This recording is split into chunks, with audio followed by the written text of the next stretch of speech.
before you step into their title tag defense against the Dojo Defenders. I mean, last time Karakai... Nobody cares about Karakai. Nobody cares about the Dojo Defenders. Listen, she didn't even beat me. It was a fluke. She was holding my tights when she pinned me. So, listen, they're not going to beat the WoW Tag Team Champions of the world. They have no clue what they're stepping against right now. Right, Lori? Sibley, listen. When you look like Miami Sweet Heat, when you have money like Miami Sweet Heat, when you're the WoW Tag Team Champions like Miami Sweet Heat, and every time you're on TV, the ratings go through the roof, you have nothing to worry about when you go out to the ring. That's right, Lana. And if we cared who was across the ring from us, we wouldn't be your 5-time WoW Tag Team Champions! Champions of the world! We're the best tag team that has ever stepped into a WoW. All right, ladies, you got to show them in the ring, defending your title. That match is up next. You know, and we all have our 15 minutes of fame, and I'd like to take a couple of my 15 minutes to talk about the rights and the wrongs in the world of professional wrestling. And it is for the WWE Championship. This match is for the ECW World Heavyweight Championship. For the World Heavyweight Championship. The match and new NWA Heavyweight Champion of the world. We appreciate you guys coming out and taking your time to support women's wrestling in America. This match is for the AWA World Heavyweight Wrestling Championship. The promo at the beginning of this episode airs because I have to admit it feels like they are getting better. I cannot say it any better than that. I'm not going to say that it's the greatest single promo that has ever happened in TV. It may be one of the best ones that happened in WoW. But I'm not going to sit and say that's the best promo that has ever been put to video. But for a WoW episode and for WoW talent, that was pretty good, I must say. Welcome to the show. This is Mr. Green. You are listening to the Rights and Wrongs of Pro Wrestling podcast. And that was my initial impressions of Miami Sweet Heat. I don't know what took place while they were in Vegas. I kid some time ago, and I said it sounded like Lindsay had just, maybe chugged a little bit of some relaxing beverages before it was time to shoot, and she just let loose. Like, I don't care that she, if she staggered over a word or so. I just like the obnoxiousness, if that's a word. I like obnoxious, loud Lindsay. It just feels like they are finally, and I'm not going to say just her. It feels like they, the team, are finally developing a personality. It's the beginning stages of it, but it feels like they are finally developing a personality aside from, we like money. Aside from that, like, something is beginning to form. But we'll get to that. I'm jumping ahead of myself. Thank you for tuning in to the show. And, man, before I even get to the review, I think I need to say that I was somewhat surprised. You don't hear it out of me often for the episodes that they do. Now, whether they can maintain it going forward and weeks and weeks and weeks down the line, that I have like zero confidence in. If they surprise me somehow and it turns around, it's like, oh my God, they just had like shows that were getting better and better, and they're built towards this incredible pay-per-view, incredible match, or whatever the case may be, then I will legitimately be shocked. But right now, I'll take it in small doses. If they have an episode that does not offend, the boundaries of logic too badly, and we can go with that. We can go with that. This might be one of those, but we'll tread through that bit by bit.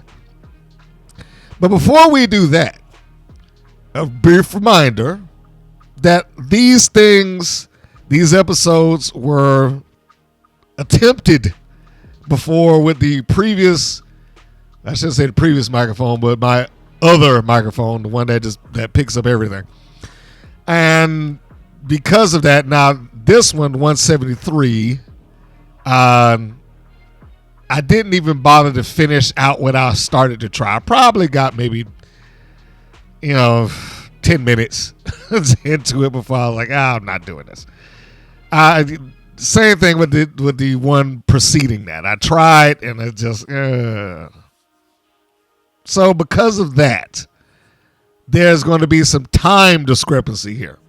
So even though I am reviewing an episode that aired in January, the end of January, I am going to be speaking of some things that are current. So that's the only reason I bring that up, just to let you know that, there is a little bit of a time jump in certain segments of this, so just bear with me.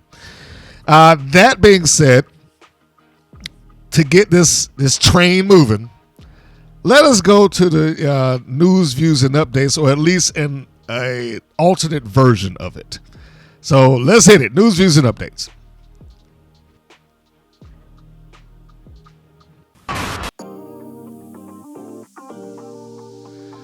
And what is happening out there in the world? Well, I'm going to try not to go barreling through all the news that's happening currently. But there are at least, a good two things that I wanted to bring up since we're got the rhythm of the show. And this is the segment where anything that's not necessarily WoW related, I can kind of float into this spot. But this is kind of WoW related. It's WoW adjacent, maybe? Can we call it that? Well, what it is I did a bonus episode a while back where I was like, hey, look, we're going to do some coverage of some WoW matches that actually took place outside of a WoW environment. And it's not many of them, but you had the Tonga twins facing Fire and Fury. You had Penelope Pink as Penelope Pink taking on Sandy Shore. And Miami Sweet Heat taking on, I guess, the tag team that weekend, Jazz and Rose Gold. And in all of those instances, you had WoW talent showing up as WoW talent.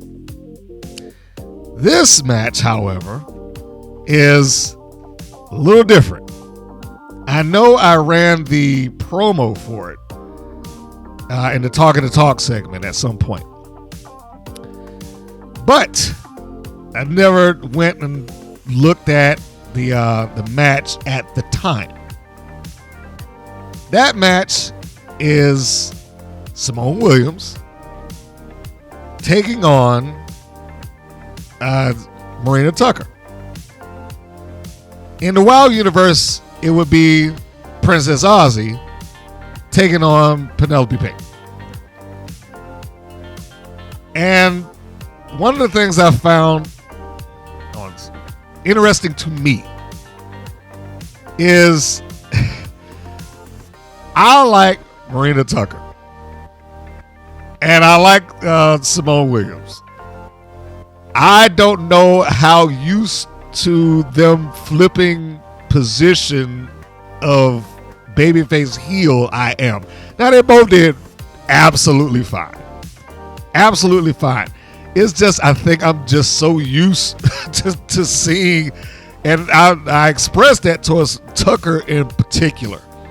I'm so used to seeing her as a heel that when I see her as a babyface, it's kind of odd. It's not bad. It's just odd. I was like, I don't know how to take this quite yet. One of the first times that had been presented to me, it was shared with me earlier, was A really good match that she had, she being Marina Tucker, against Lexi Gomez in a street fight.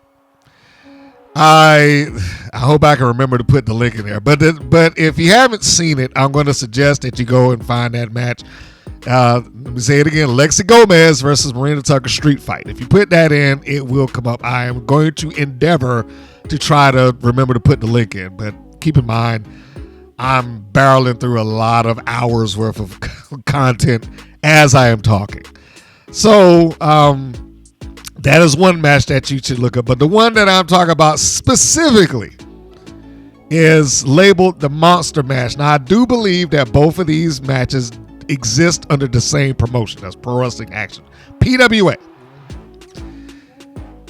And if you have not seen these ladies in, I guess, a reversal of fortune, where it's, well, can we really call it that? Because Princess Ozzy is the babyface. Penelope Pink is a heel. Can we really say it's a reversal of fortune when there's Marina Tucker as the babyface and Simone Williams as a heel? Anyway, that's one to think on. That's like the difference between Big Boss Man and Big Bubba Rogers. Like, who should induct this guy? You know what I mean? Jim Cornette never managed the Big Boss Man. He managed Big Bubba Rogers. It's little things like that. But aside from that point, if you haven't seen it, I think you should. You should go and check it out just to see them in a different environment. One, Babyface Pink looks Babyface Pink. I'm like, even outfit. It's like pink and white, opposed to, having any sort of black trim in it and whatnot. And then you look at, I was about to say Ozzy, but then you look at Simone Williams on the other side of that. She's almost all in black.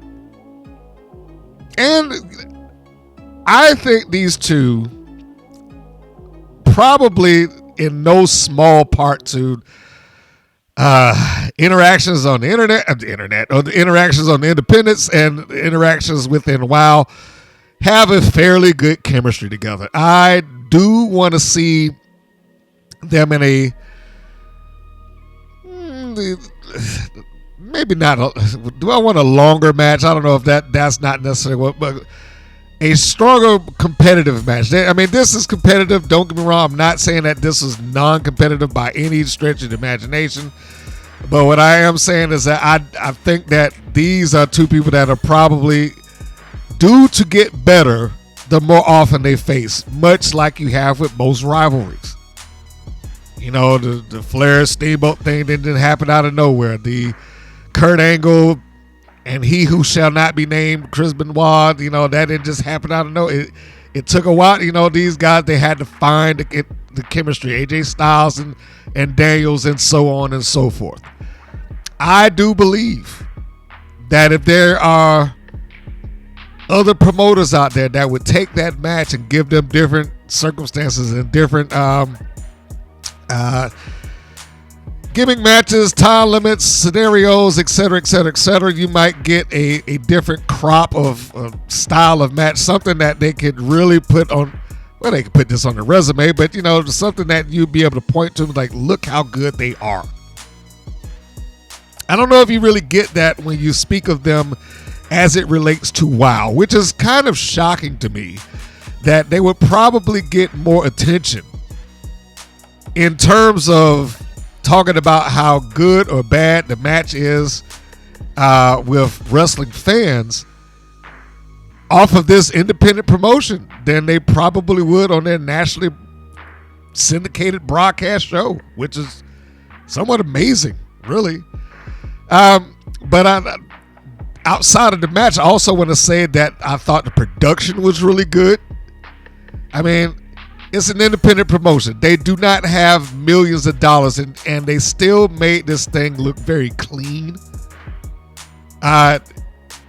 Probably had a crowd very comparable to who would show up for WoW. Now, I don't know if they did it specifically for these two, but they still were working in front of a crowd that nominally I would say, hey, that's about the same amount of people that you could or would get at a WoW event. Assuming that, it wasn't just absolutely free and people just lingering about and standing around. I don't know where this was. It looks like it was in a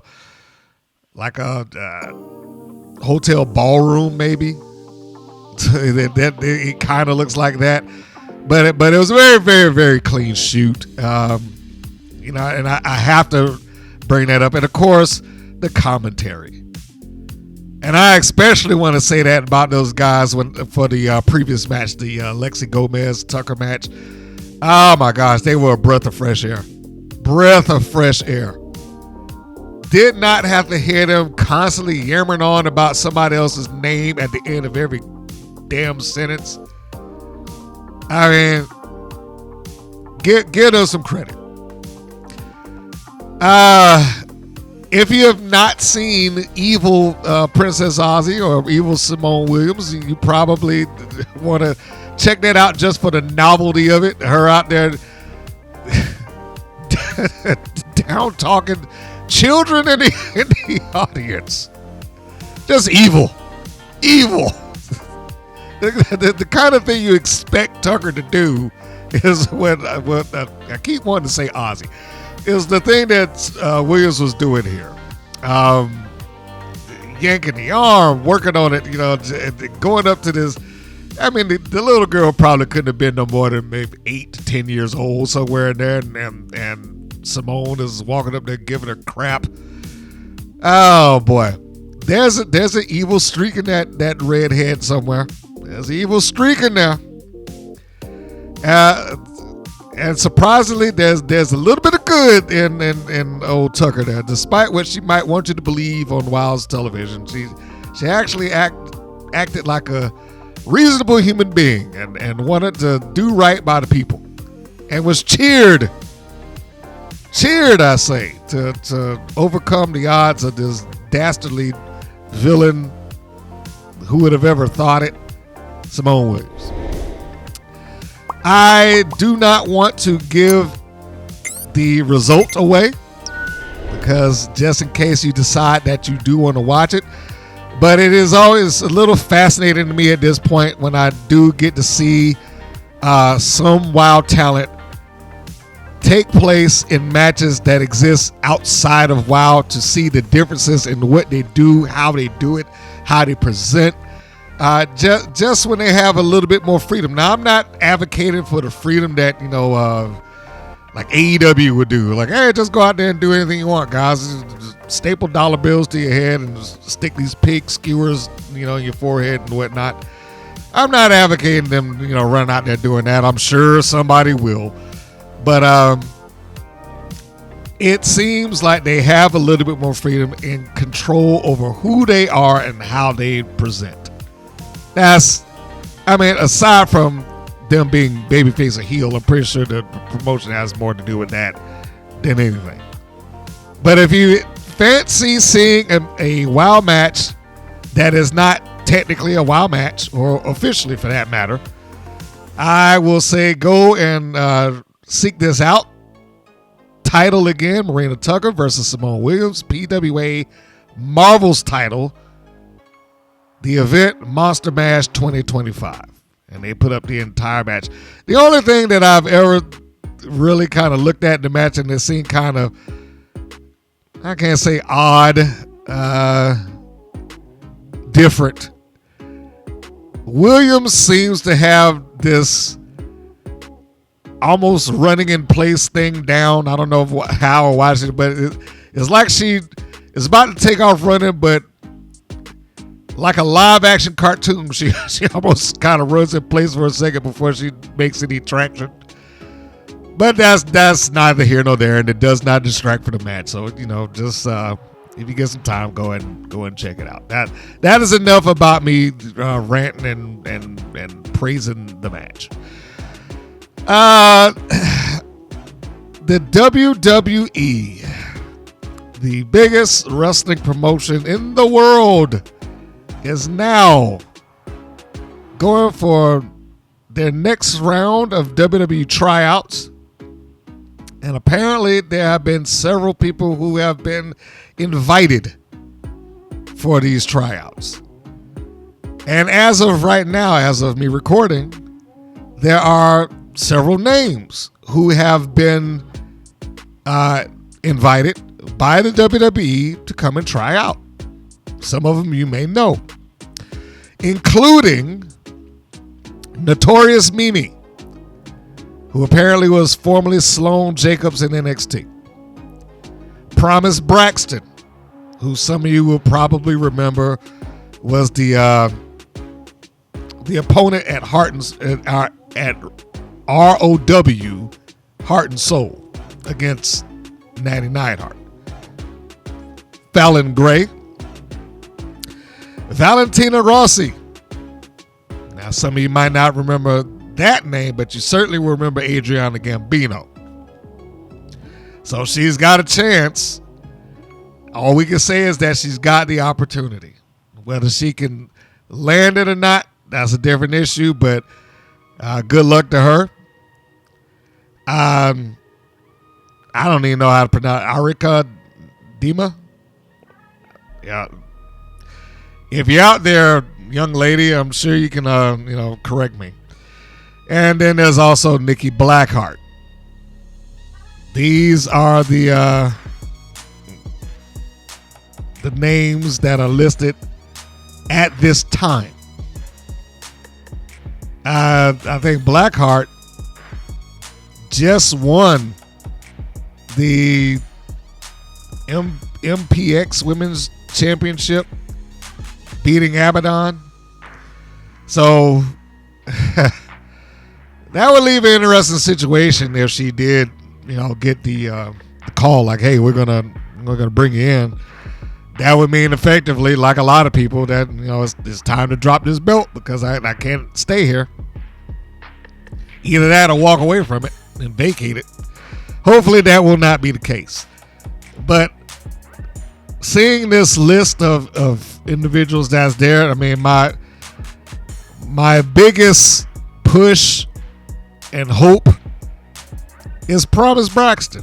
She's been at this thing for a while. I want to say about a good 10 years, and she's put a lot of time into at Reality Wrestling. Has been noted as being, by their own words, the best wrestler that they have in that company, is it male or female. Like in terms of just in-ring work and in-ring talent. Enjoyed the match. Enjoyed the match with her and Neidhart. I don't know if they ever got the rematch at the dungeon like it seemed like it was suggested. I fingers crossed for that young lady. Fingers crossed that she can actually get in there and make her dreams come true. Rossi, on the other hand, is a interesting situation. Whereas we've seen her on Wow's TV, I mean, they've written her off now because we got Ariana Gambino opposed to Adriana Gambino. I don't know why they bothered. Let's just get her a sister and that'll do it. It's ridiculous. Anyhow, we know that she hasn't been on Wow's TV in a while, and she's probably not due to return. She had showed up on NWA television, and she won, became one half of the NWA Women's Tag Team Champions. She also had a run in Japan.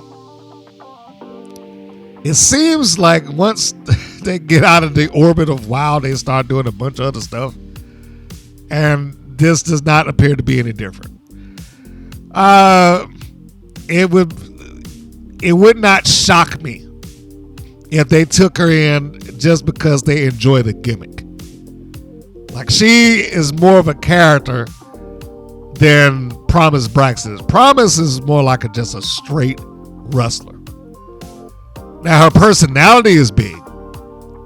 That much I can say. And I don't think that's going to hurt her, in the same way that it might be somebody who's just absolutely bland. But I think because Rossi has a existing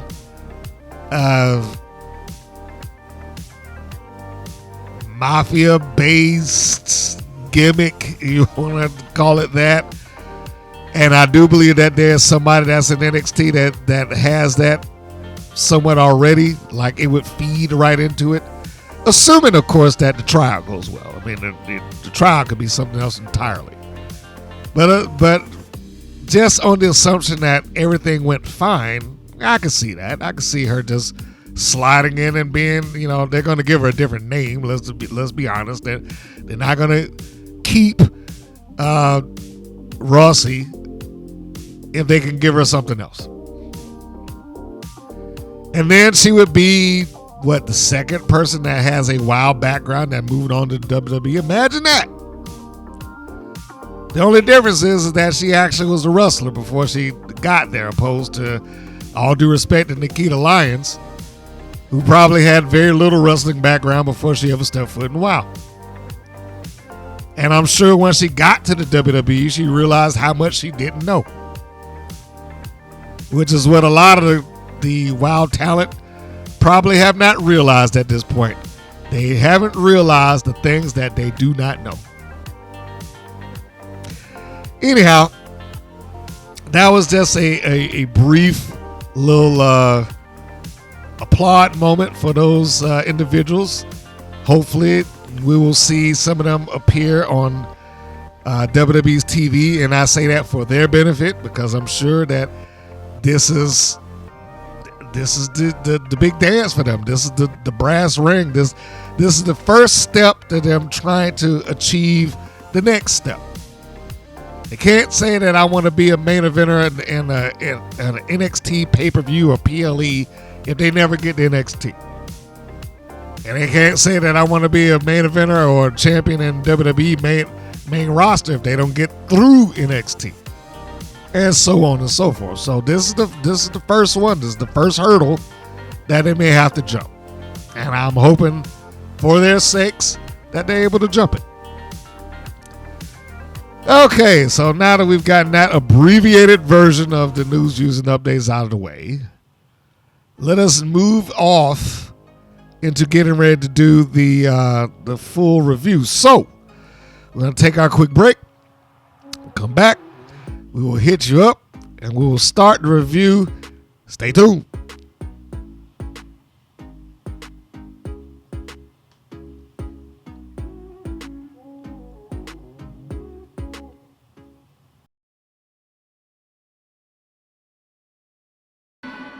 Renegade Independent Pro Wrestling.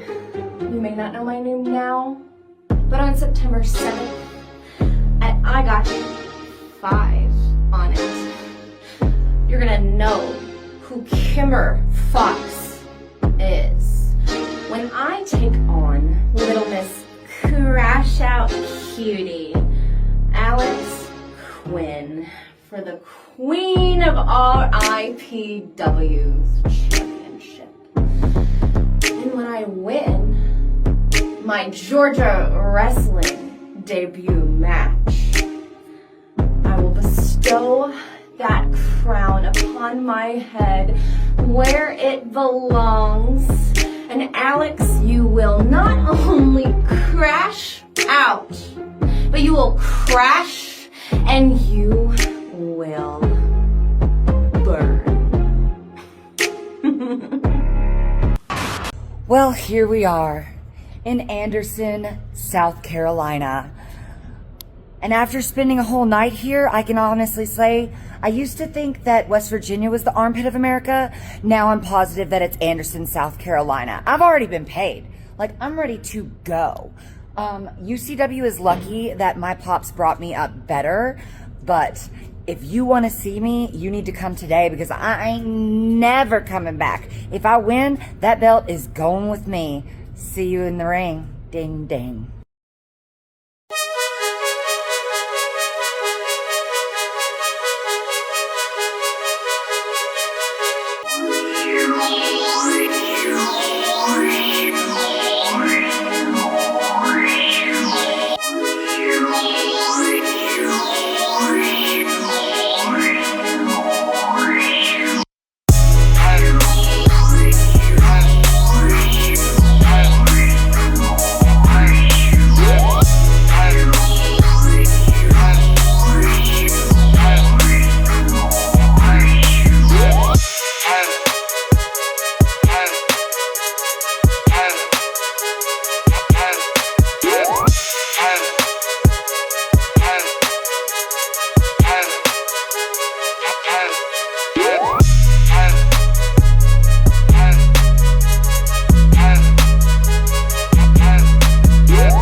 And we are back. And this episode of WOW is episode 417. The title Class is in Session. The air date, January the 31st. The chronological number, 173. And it opens up with Samantha Smart and the Classmaster coming out to the ring. David McLane talks them in. And Samantha Smart cuts a promo on the main event of the evening, which is going to be the Classmaster versus Santana Garrett. Although the Classmaster will have Samantha Smart with her. Smart ends this by saying it's a fight for the very soul of WOW. Okay. I don't know if that's supposed to lead to something else down the line.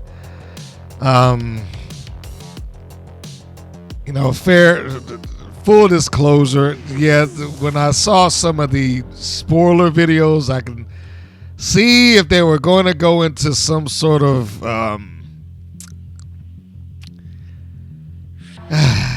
new direction for her, almost cultish. But that's not a review. That's a kind of a spoiler. I won't go any further than that. I don't know what that promo was. She seems comfortable on the mic, but it does always come off to me like it's memorized. Like she just, these are the things we want you to say. Go out there and say it. And some fans out there started to chant for Santana. I am, again, kind of fully in the idea that they were coached to say this. I could be wrong. Anytime I look at that crowd, aside from like the active bumps and the action that's going on in the ring and whatnot, most of them do not seem to be vastly aware of who's doing what in the ring. They're just kind of rooting one way or the other. The next segment was a recap of the triple threat number one contender match. The footage was edited very well, I thought. So, yay, there's a plus. And then we go to the first match of the show and the third segment. Now, before I continue on, I started this episode saying that this episode of WOW surprised me. That is not to say that it doesn't have its holes. It's not to say that it was perfect. But for the bar that I have placed for WOW, they did well enough to hit the bar. And, I have tried to be as fair as I can to their episodes as I could possibly be. And I think it's fair enough for me to say, look, I can call it when I think that is something different than the trash that they give me week in and week out. Because Lord knows I get a bunch of that. But I don't think that it was nearly as bad as what they have delivered previously. So that's why I have to give them the thumbs up. I give them the bravo for that. Now, part of the reason that I think that exists here is because these angles and storylines that they are trying to produce at this point are well in its infancy. So they haven't had a chance to derail themselves or have these massive gaps in logic, or hey, why did that take place? When did they do this thing? Those things haven't happened yet because we haven't gone on deep enough into the storyline for it to happen. But I am holding on to some level of hope that they will actually keep it going. I don't think they will, but I'm holding on to some hope that they will actually keep some semblance of logic and continuity. Now back to the match. The match in and of itself is Scout Parker versus Sandy Shore. We all know, just looking at this matchup, I don't think it was any shock who was going to win this. Sandy Shore has not done much of anything since she's been in WoW other than lose. So I don't know why this would be any different. And it wasn't any different. She was a good sacrificial lamb to Scout Parker 2.0. So how was the match in and of itself? The match was, fine. It was enjoyable. I still wish that Scout was out there somewhere learning how to do this aside from a WoW environment.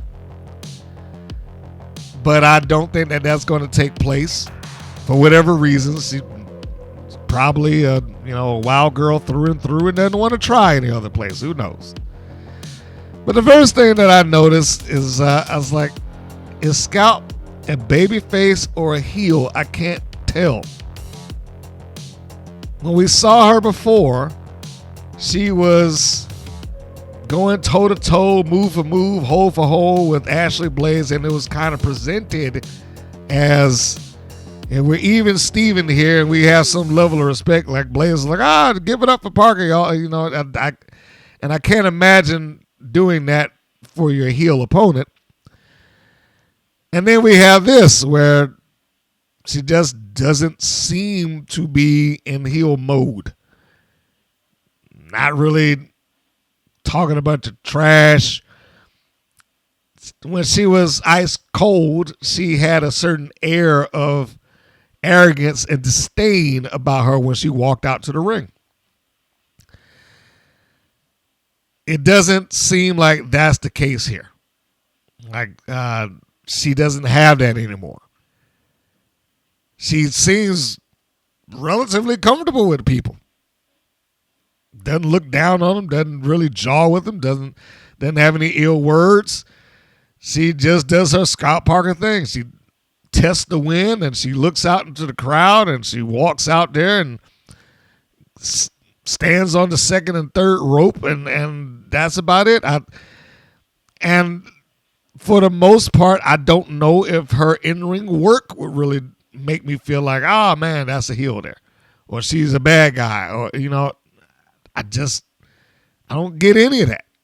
The only thing that really makes it feel like, and I can't even say it makes it feel that she's a heel, but the only thing that could make it feel like that is that Sandy Shore is there, and we know she's a babyface. Scout Parker's just up in the air. I don't really know what she's doing.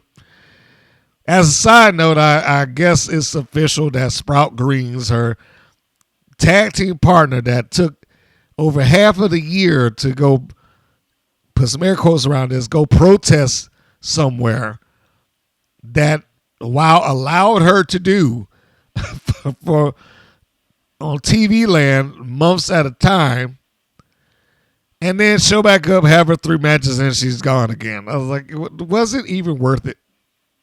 I mean, honestly, was it even worth it? They hired this person to come in and play the part. Now, I'm certainly not knocking that individual for accepting / becoming Sprout Greens.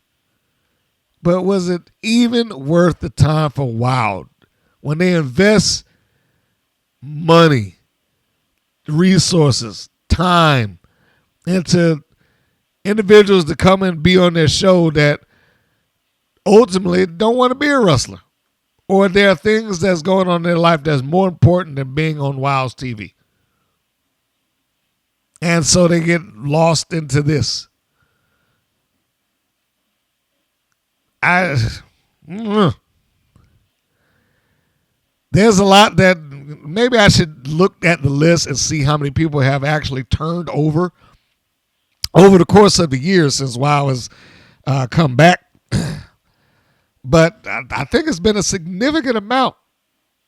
And a good chunk of them are people that are advertised like, this season we have so-and-so. And, these new personas that they create, but that never really stay. And now that I'm saying it out loud, I might have to do that one day. That's going to take some time and research. But so anyhow, we'll move on.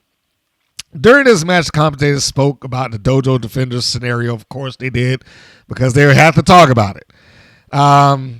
Even though the match was fine, that was going on, it clearly was not their important part of the show. They talk about and they paint the tag team match as if, and I say as if, the Dojo Defenders had earned the number one contender spot. Now, this is one of the holes. Okay. This is one of the holes, because the first thing I wrote was how. How did they earn a number one contender spot? What did they do to earn a number one contender spot for tag team championships? The way that they're trying to paint it on their show is that Tara Strike won her singles match, and that earned them the shot. But in my mind, I was like, well, how? Because they had the shot that day. The shot was already earned. So what did Tara Strike do that was not already in place? I know that they're trying to change the narrative, possibly to drag some more drama out of it, but seriously, the match was already set to be a tag team championship match. What did they lose in her being Kara Kai not showing up? That's the first thing. Two, how did Strike earn something that they already had? And then we're back to this. And this, by the way, is the same tag team that McLane was like, well, who knows when they're going to get another shot? Now, remember when he said that on the review, my question then was, well, why wouldn't he know? Why wouldn't David McLane know? He is responsible. He's the matchmaker. He's responsible for bringing everybody in.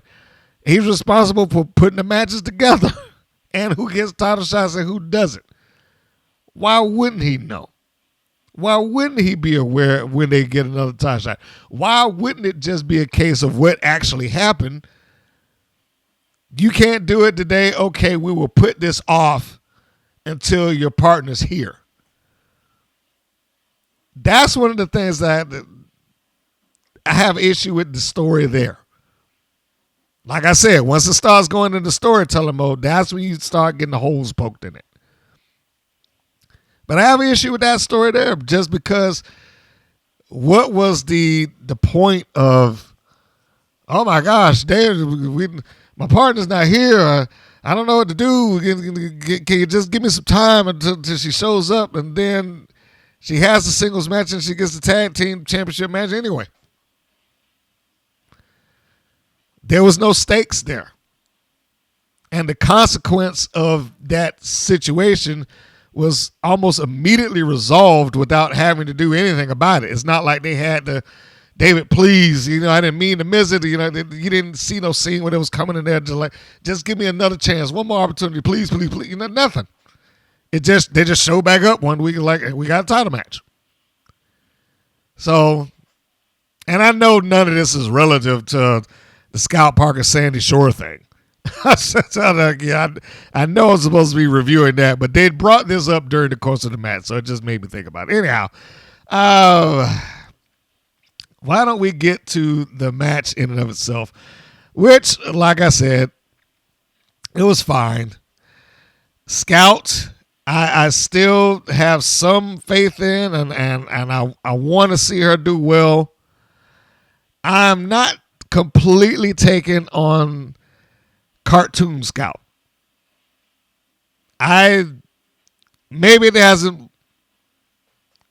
haven't felt it yet. Maybe it hasn't taken me yet. Maybe the outfit just has not really sunk in. I don't know. But I'm still kind of in favor of her previous look opposed to this one.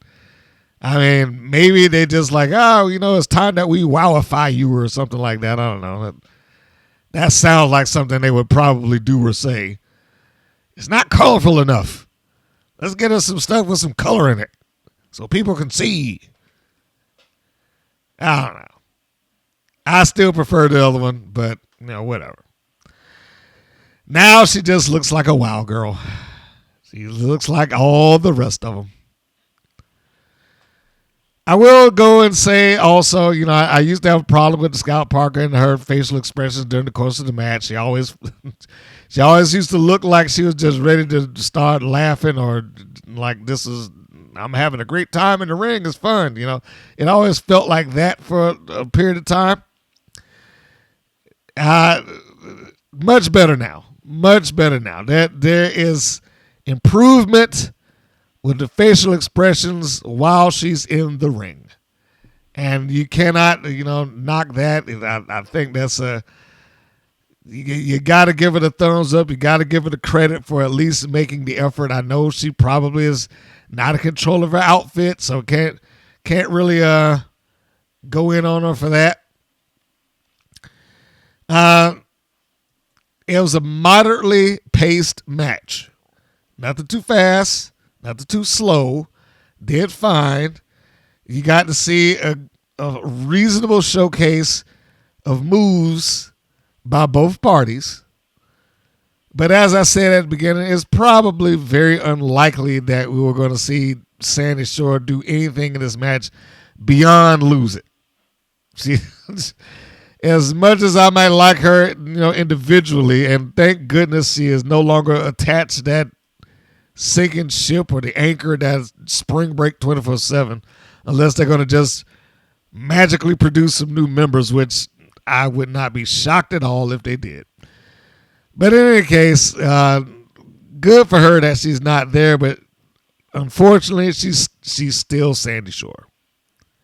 And Sandy Shore has no future in WoW. Maybe a different persona might, but Sandy Shore has pretty much made her bed in that company.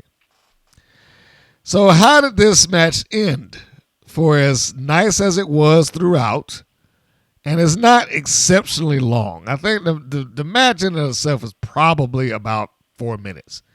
Once you get past the entrances and stuff like that, it's about 4 minutes long. Not drastically long at all. But at the end of the match, you have not a segment. What about it? You had a spot in the match where Scout is trying to charge in on Sandy Shore, who's in the corner. Shore is able to stop whatever it is that Scout was doing because she charges in. Shore puts both of her feet up. Scout catches it and whips it to the side of her, to her left. Shore brings it back in and kicks Scout in the head or whatever she kicked her at, which staggered her momentarily but didn't stagger her enough. Scout then gets up as Shore is trying to get up onto the top rope. Scout kicks her in the side of the head. That staggers Shore. Shore is then tossed off of the top rope, which sends her hurtling down to the mat, and now she's holding her back and look like she's, stepping around in pain as we see Parker climbing up to the top. Shore makes sure that she does not go there too soon. She staggers. When she turns around, she sees Scout climbing up the turnbuckle. She staggers down to a knee.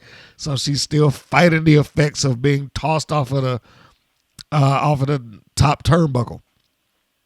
And then Scout does what is, I assume, maybe her new finish. She gave a buckshot lariat. I don't know if they gave it a different name, but she wins with a buckshot lariat off of the top turnbuckle. And it's the same move, except that she is not springboarding off of the ropes to do it. She's just on the turnbuckle, flips through, and hits the clothesline. Now, I'm not necessarily big on the buckshot lariat to begin with. It's just one of those finishing moves that I look at and I'm like, well, how is this different than just a regular clothesline? Things like that. Like How's a pop-up power bomb different than a regular power bomb other than that I'm tossing you in the air to do it? Those moments, it makes me question things, but that we can get past that. It was fine. Her, until they give it a different name, I'm just going to have to call it the Buckshot Lariat. Her Buckshot Lariat was fine. Maybe not as smooth as she would have liked it to have been, just all one quick motion, but it was still fine. So she hits that, nails the clothesline or the lariat, 1, 2, 3. Scott Parker wins. Surprise, surprise. I know you weren't expecting that at all. I know you were not expecting that in the least.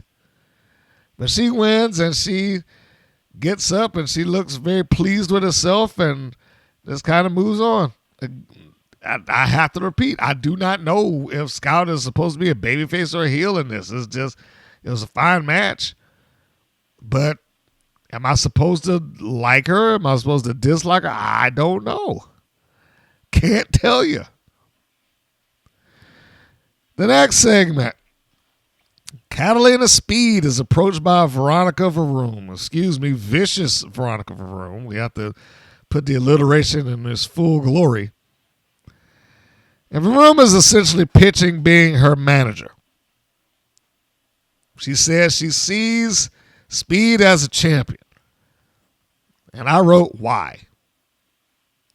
Nothing against Catalina Speed, but I was like, what has she done in WoW that would make her believe that, hey, you got it. I see you as the champion. And I don't know if she's done anything of note there that would or could make anybody believe that she was a high prospect in talent. Beyond the fact that, they probably share a similar background with a relatively similar looking gimmick. I'm not going to say the same gimmick, but similarly looking gimmick. But I don't know. This, I wrote down, and I'm not going to be overly harsh to it, but I wrote down this segment doesn't make a lot of sense. How would VaRoom be able to get her a title shot? Because that's another thing that VaRoom said within the course of this segment. She's like, I can get you the title shot. Well, she hadn't got a title shot for herself. How was she just sitting to be able to get a title shot for Catalina Speed? And why? Speed does not win. Why would that be the person that you would go after to join me? I know you haven't won anything yet, but I can make a start. If that were the case, then they should have just incorporated into the story that, hey, I know you haven't been doing great, but with my guidance, I can make you. If that were what was going on, then I'll be like, yes, okay, that makes sense. But as it is right now, it's just kind of tossed out there that VaRoom, just for whatever reasons, decided that, hey, I want to be a manager. And I think I can help you, and I can get you a title shot, and we'll be great together. Just think about it. And she pretty much leaves it at that. It's just a brief backstage segment saying that she gets Speed a title match. Again, I don't know how that would be in the kayfabe universe of WoW. I don't know how that would be possible because she hadn't been able to get herself a title match. And Catalina Speed's record is not good. So why would that happen? Anyhow, I also wrote, I wrote the question to myself, is she being transitioned to being a manager, or is this just a pairing off of these two individuals? And why Catalina Speed? All of those questions and more were completely unanswered. But those are the ones that I have for myself. Next segment, Tara Strike and Kara Kai are getting ready backstage. Zayn somehow called it a locker room when they clearly are not in anybody's locker room. Like they are backstage behind something, quite possibly the LED boards. And they're talking, and they're going on about, they're feeling good about the night and blah, blah, blah. And then In comes Sandy Shore. Walks up sad, talking about a loss. Kai immediately more or less pushes Tara Strike to the side and then gives Sandy Shore her full, undivided attention. And like, it's going to be fine. You know, let me go out there and take care of this, and then we'll do. Now, I get what they're trying to do here. They look like they're trying to create some friction and drama within the unit of this team, and outside forces are helping facilitate that, whether they intend to do it or not. Fine. Okay, fine. Where I have the problem is, what is this that Kai is doing? I said from the get-go, there's only two ways that this can resolve itself. Either she's going to be incredibly stupid or she's going to be incredibly selfish. It's going to be one or the other. Now, at this point, it's starting to lean towards selfish. Because, again, in this universe, for no real justified reason, she just like, hey, Sandy, what are you doing? You know, how you feel? Oh, you lost. Okay, no, well, it's going to be fine. Like, she just decides that's a more important thing. And yes, Sandy Shore comes in all dejected, like, but I lost. Well, you always lose. This shouldn't be anything new. But no one's there to say those things, and that would probably be mean to say that. But in any case, this carries on, and like I said, there's no real reason that Kai is doing it. She's just doing it. Like, we haven't seen anything that would have led the Dojo Defenders to have issues with each other or no longer get along or trust. I mean, just think about the journey of the Dojo Defenders in general. One, they came out as a team. They challenged for certainly the Trios Championship. I thought they did for the tag titles a while, but obviously they weren't successful with either. And then you get this angle where Tara Strike gets put out for several months because of the deadly sharpshooter that was applied to her that broke her leg. And subsequently, the same thing happened to Ashley Blaze. Which then forces Kara Kai to have to go and look for another partner. She has Blaze for a little while until she's gone. Then she gets Xena Phoenix, which Dave McLane declared that, hey, you know, this is a great new team. And I think Kai also said on the microphone, like, you're a great partner. And then that just went away. It disappeared. And Tara Strike and Kai came back and they won a match. I guess that was going to just kind of resolve everything that was going on with them when they had their match from a year ago. And I know this is a long, complicated thing. They showed the match in Vegas from a year ago as if it were current. And so when we come back, now they've gone on to a different thing. So the fact that they won, in December or late November maybe, the fact that they had that was kind of like erased. And they just moved on to this thing. To where now they're having problems. Even if they are minute or problems that could, in a real world environment, be fairly easily solved. But we don't have that here. We have to have the drama. And the drama is that Kai is taken with Sandy Shore as her friend for who knows what reasons. They have not given a reason. And I don't expect that they're going to give a reason. Like, they have never give reasons for people doing dumb shit on this show previously.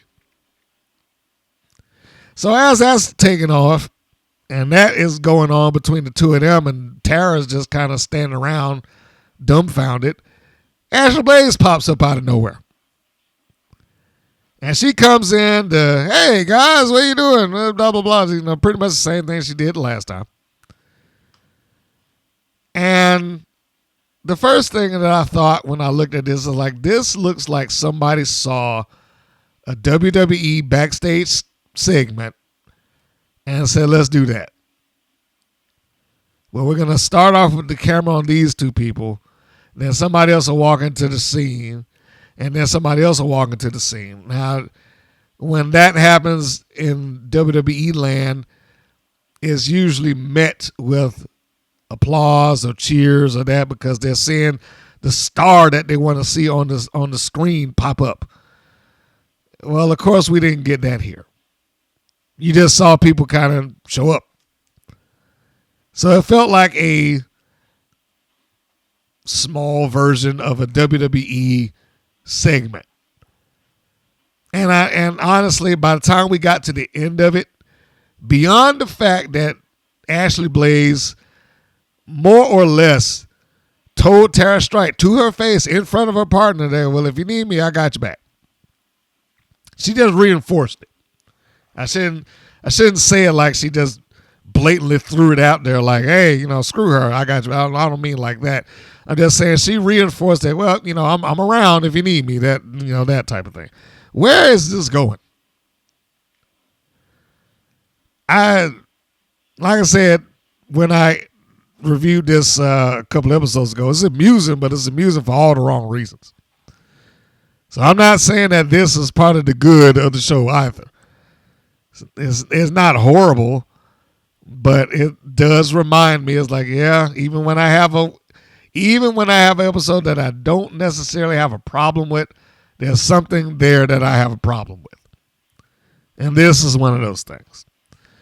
But this is all over the page. I don't know what they were trying to do. There didn't seem to be a central focal point here beyond Kai likes Shore and Blaze likes Strike. As I'm not suggesting anything salacious. I'm just saying that seems to be the direction that they're going. Why? Who knows? So we have that, and I guess it sets the seeds for whatever it is that's due to follow. The next segment is a video package on how the Dojo Defenders earned a title shot. And I don't even want to stress earned, but I'll again, let's put the air quotes around the word earned. It recaps Karakai no-showing the match as Miami Sweet Heat's, promo runs as they're showing this footage, this B-roll. It shows Tara winning, but not sure why this makes her number one contender is what I wrote. Like, why would this be any different? This was everything I brought up before. It's like, why did you go through the time and effort of, well, these fans need to have a match, and we're going to give you a singles match. Why did you go through all of that? Or having Strike come out there and beg, basically, to be able to can I get some more time? Can I get, she's probably missed her flight or something. All of that. Why put all of that there? Why go through the stress and strife of it if you were within 2 weeks' time? And I mean, it hadn't been a full month. If within 2 weeks' time you're going to turn around and like, all right, well, here's your make good title shot. Well, that make good title shot, if they had known that from the get-go, it's like, well, what is she coming out here begging for? That's why I felt like it should have been presented differently. It shouldn't have even been made by David McLane. Which should, and I don't remember if I said it at the time, what should have happened, in my opinion, Kai doesn't show, Strike comes out, Strike says, look, yes, we want to be able to go at the tag team championships, but my partner isn't here, so, unfortunately, can we just get this thing rescheduled or whatever the case may be? That should have been the point where Lana should have stepped up right then and right there. You not having a partner is not our problem. You either get the title shot now or you forfeit, you lose, and you go to the back of the line. Take your pick. And that forces her into having to wrestle 2-on-1, which it probably should have been. She would have garnered some sort of sympathy. Then you could have tossed in the extra caveat of, well, if I win, I get a title shot at such and such a date or whatever. She gets by, she slips on a banana peel and scores the big win. Maybe somebody comes out, distracts my Sweet Heat. I don't know how you would get to that particular win because they can't just win straight up. Tara would need to have something that leans in her favor in order to make that plausible. But then they can do that, and then they can go around to the next thing. But there was no point in acting like it was, well, we don't know when they could get another title shot, when they were going to get another title shot in like 2 weeks. So anyhow, that was part of the video package. As I said, Lindsay's voiceover runs throughout that package. Good stuff. I don't like the angle or the storyline, but I do like the video package.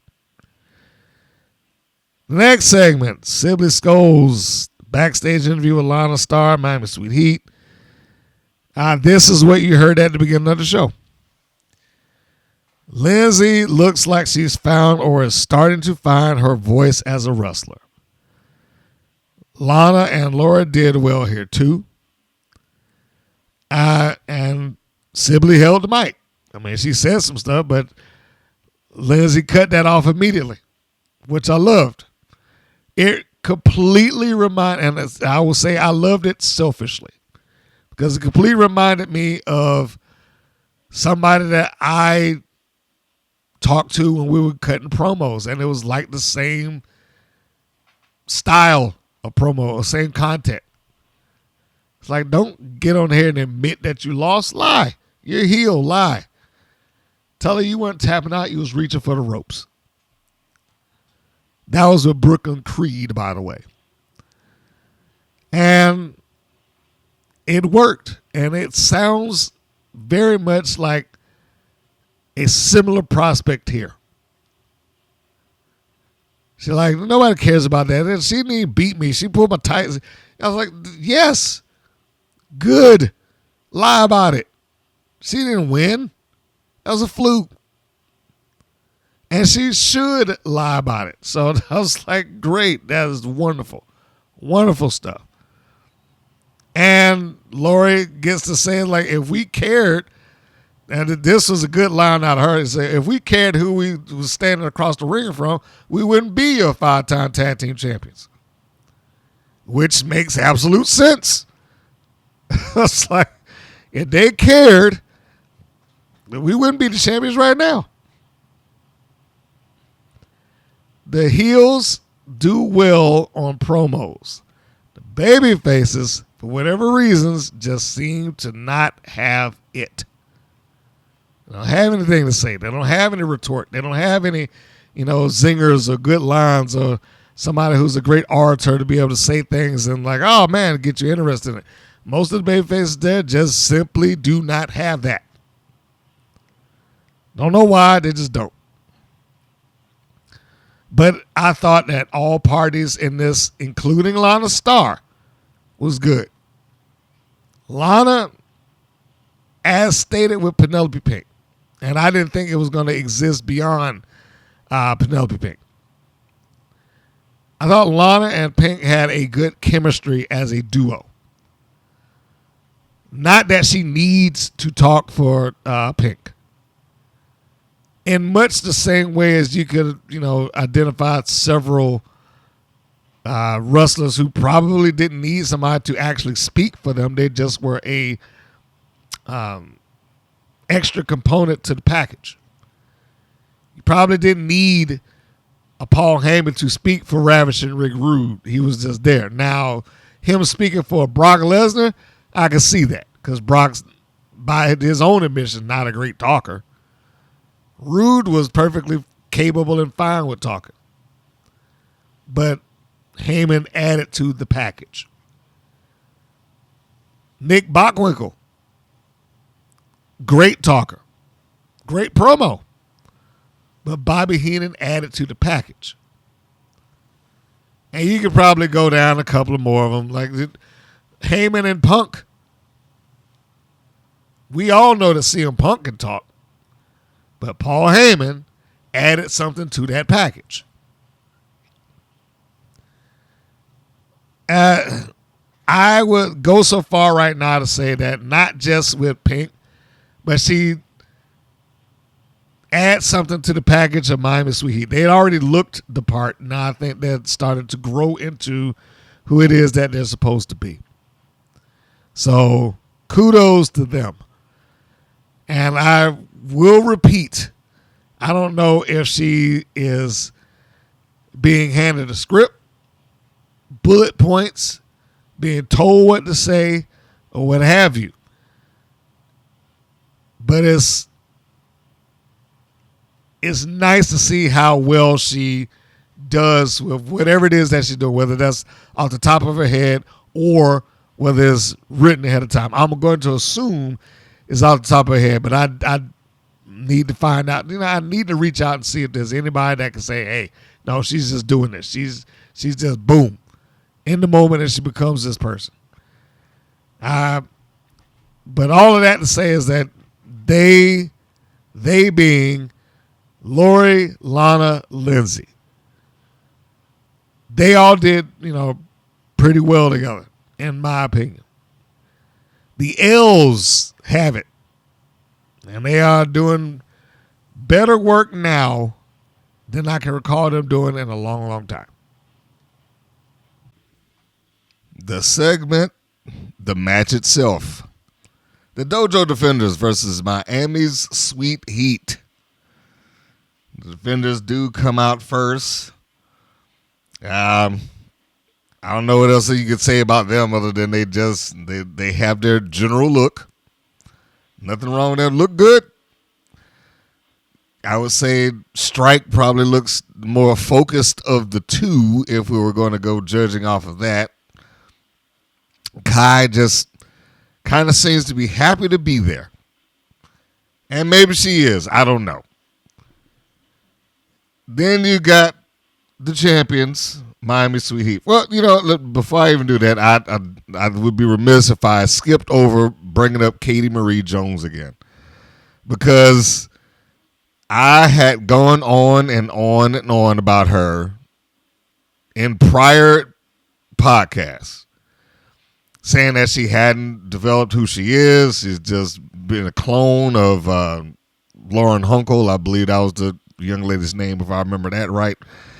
And she was just repeating what she had done. Now, I don't know if she had been told differently. I don't know whether she just decided on her own, but I'm glad that for whatever reasons that it may have happened, she has dropped the following out there is wonderful. Now she is at least starting her own minute path, but it's different. That's the key. It's just at least a little bit different. Anyhow, Miami Sweet Heat comes out the ringside.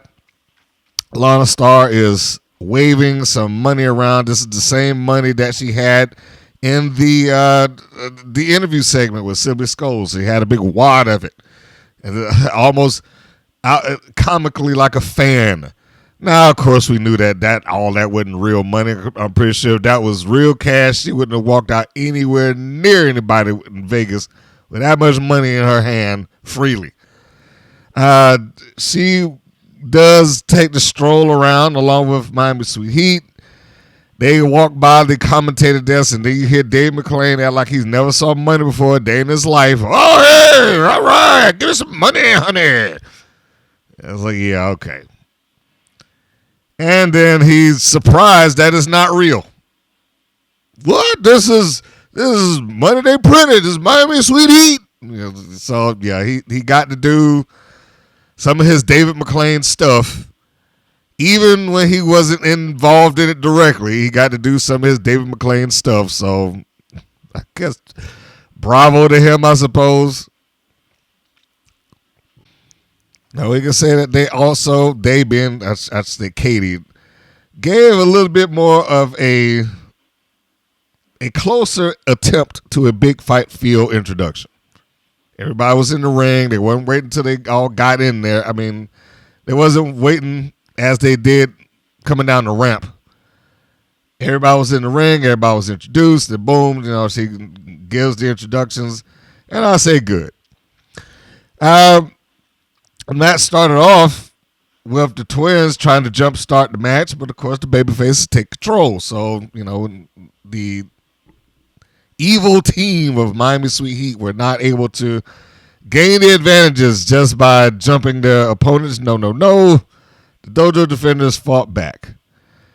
Now, I am pretty sure that everybody is aware that this is more along the lines to facilitate what is going on with the Defenders opposed to who would win or who would lose. That's not to say that the match was not enjoyable. That's not to say, hey, just go in there and skip it over, because it's not important. I'm just, saying that the most important thing here was what was taking place as far as the storyline was concerned. The commentators try to continue to sell that the Defenders earned the match, and I continue to ask how, because I don't know what it is that they did that helped them earn anything. But that's the commentator's job, I suppose. So at any point, we do get Tara striking to the ring, and at some point she runs, and Lana Star does the managerial thing, grabs the foot, and stops her from going back against Lori Carlson. Tara strikes, sees that her ankle's been yanked. The momentary distraction is all it took, and then boom, a big foot in the face by Lori, and down goes Tara. It's over and done. Well, not quite. I shouldn't say over and done. That's the wrong choice of words. But she was down for a moment or two. Not down for the count, but she was down for a moment or two. Now, at this point, most of this is the academics of a tag match in this environment. I don't think that requires the step-by-step, the blow-by-blow, because I'm sure most of you would be aware of exactly what was going on at this point to begin with. They were going to put the heat, no pun intended, on Tara Strike throughout the majority of this match. It is not an exceptionally long one, but most wild matches tend not to be in the first place. They got a great tandem move in, which we hadn't seen them do in a while. I've seen it done before, but it just hadn't been a while. That abdominal stomp against the suspended opponent on the top rope. Lindsay's holding the ankles and legs of Tara Strike, lifting her up to where she's more or less suspended in the air. The only thing that's holding her is Lindsay and the top rope. Lori goes up to the top turnbuckle and comes down with a stomp, boom, right across the stomach. Looks great. But not enough to finish her. That's okay. Shows some toughness. We get a tag in. Now it's Karakai who's in and at the mercy of Miami Sweet Heat. And we repeat the process. I'm going to beat up on her for a little while. Now we get to the important parts of the match.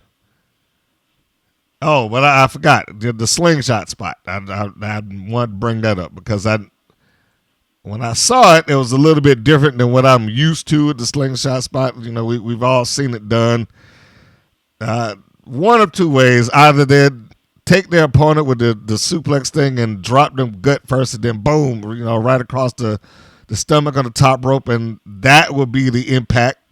Or the wrestler in question will be standing on the outside of the apron, and the inside wrestler will yank the ropes, and they'll just throw themselves on the inside.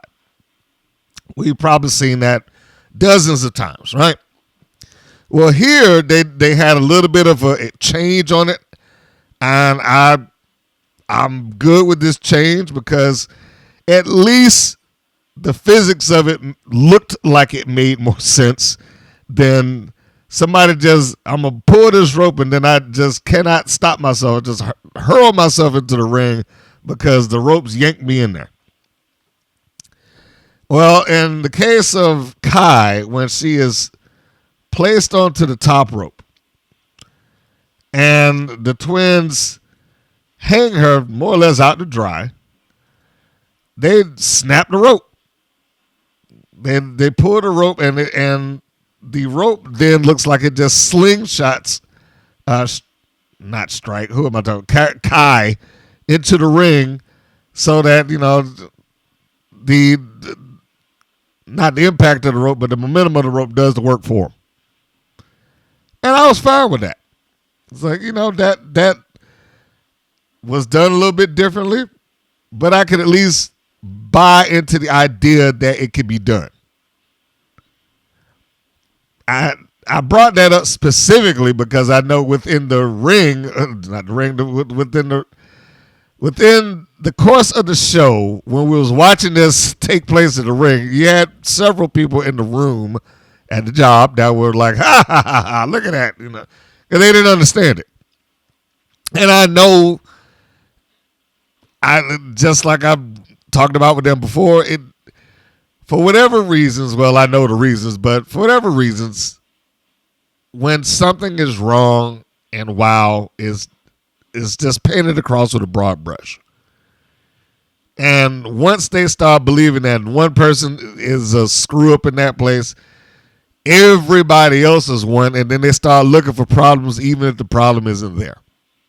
I personally did not think the problem was there for that to be like, look at that, she's screwed. No, I don't think she's screwed. I thought it was fine. In fact, I would prefer seeing that version of it than the one that I've talked about before because I never understood it. I've never understood why it was a case of, okay, I'm just going to yank this rope and then, oh my God, I can't help myself. I got to go toss it into the ring, that. But anyhow, so we get on the hot tag. Kai gets over to Strike. Strike comes in and she starts doing her thing. Lindsay makes the tag out to Lori before this happens. So now we got the two fresh ones in, Strike, and we got Lori, not Lindsay. Lori tries to run across the ring and get her with a clothesline. Although I will say it probably should have been considered illegal for her to make the tag when she did make the tag. And I'm talking about Lori Carlson in this particular case because she was standing on the bottom rope when she did it. Now, we don't really get to follow tag team rules the way that we used to back in the day.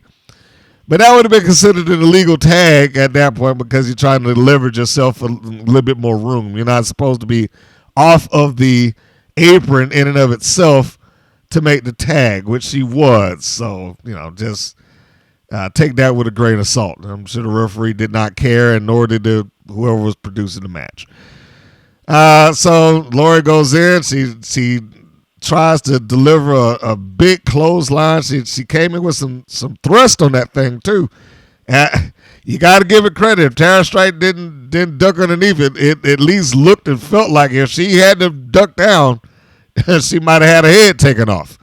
But she did duck down, and then she gives her these palm strikes and whatnot. I don't know if that was enough to really get the audience charged up, but it was enough to push Lori into being, staggered and whatnot. Although there was a point there that it looked like Lori had to kind of like, hey, get back into the ropes. She shoved her off so she could come flying in with the flying knee.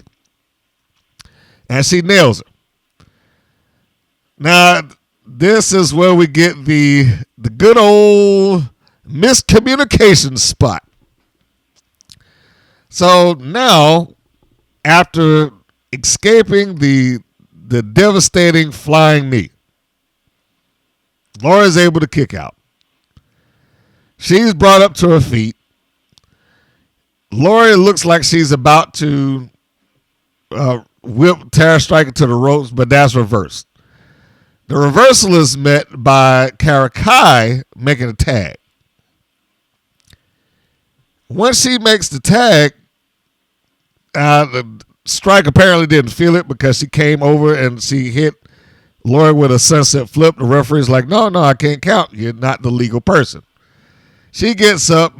Kai is already in the ring like, all right, guys, I'm ready to do what it is something to do. Strike gets up and immediately starts arguing with her. What are you doing? What are you taking for a hat? And now they're having an argument. An argument to the point that neither one of them saw Lindsay walking into the ring.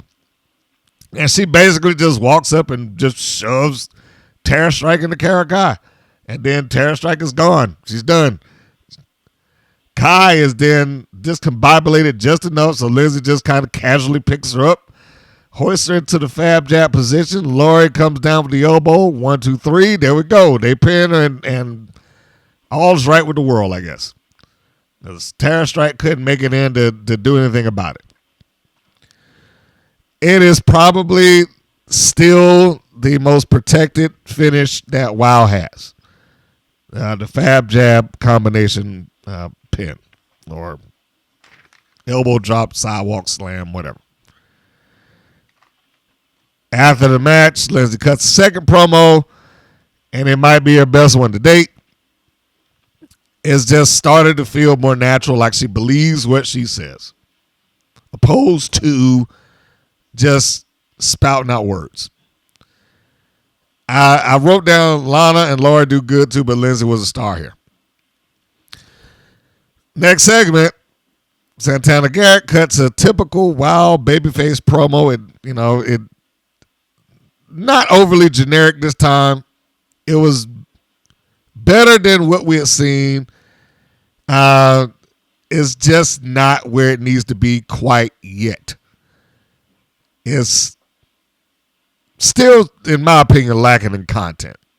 And it especially shows that coming off of a segment where we're seeing Lindsay have a promo where she gets to cut into the baby faces there. So, not terrible that Garrett had, but it wasn't the promo that I was expecting or that I was wanting. I'm wanting to see the baby faces have more bite. I wanted to see the baby faces have more to say. But we haven't gotten to that point. The baby faces are just the baby faces here, and a lot of them just smiling and happy to be there. Again, not bad. Just a WoW style promo. Like, yeah, I'm going against Classmaster, and yeah, I know the odds are stacked against me, but I don't need that because I'm a real super whatever. It's the old I'm a real superhero, and that's the superpower. Then that. So it was specific as to who it was aimed at, but it kind of fed itself into the WoW style. The next segment is Drucilla Blade cuts a promo to Ashley Blaze. The promo is good. Shot well, looks great. Made Blade look, I'm going to stick with it. Looks like she's playing a part of a vampire. I'm sorry, she does. She does not look any different to me. And she certainly doesn't look like the epitome of some weapons master or for whatever that's supposed to look like, to be honest. But still, she cuts a good one. It's essentially threatening Blaze in the match next week against Genesis, which I don't know what that would amount to because, again, what is she supposed to do?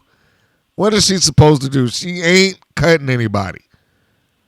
Them blades might as well just be in the back, or let me just walk out here and show them real quick and put them down. She's not going to do anything with them. Anyhow, as nice as it is, as well as it looked like it was shot, I don't think it's going to amount to nothing for Blade. I mean,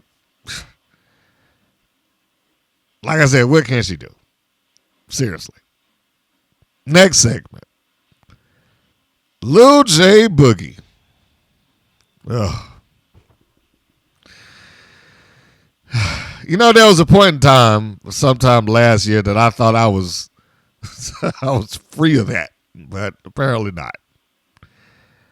She returned because she just couldn't get enough of wrestling, and Gabriella Cruz inspired her to get back into the ring, and with her moves and grooves, well, she'll win it all. I blame you, Gabriella Cruz. I blame you. Boogie could have been off dancing around in a circus somewhere, and I could have, all could have been right with the world, but you somehow inspired her. Fire upon you. Anyhow, so this is a nice profile segment. Let me be serious for a moment. It was, the profile segment was fine. She talked about joining the Wild. She talks about getting hurt. She talked about Gabriella Cruz inspiring her to come back.